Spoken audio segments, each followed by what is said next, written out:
How to cancel your Kroger Boost membership. In this video, I'm going to show you how to cancel your Kroger delivery subscription so that you no longer get charged. And if this video helps you, please consider giving it a like and also subscribe to my channel because that really helps me out. All right, so to cancel our subscription to Kroger Boost, the first thing we need to do is open up the Kroger app on our iPhone or Android phone. Once you have the Kroger app opened up, make sure you're logged into the account that has the Boost membership. Select the three horizontal lines in the top right of the app to open the settings. And then in the settings here, select Boost Membership under My Info. Once here, you'll see your Boost membership. To the right of that, select Edit Membership.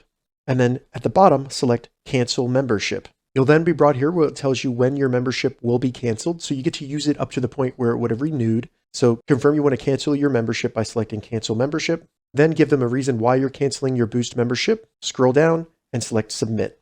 You have now canceled your Kroger delivery subscription. If this video helped you, give it a thumbs up and please consider subscribing to my channel.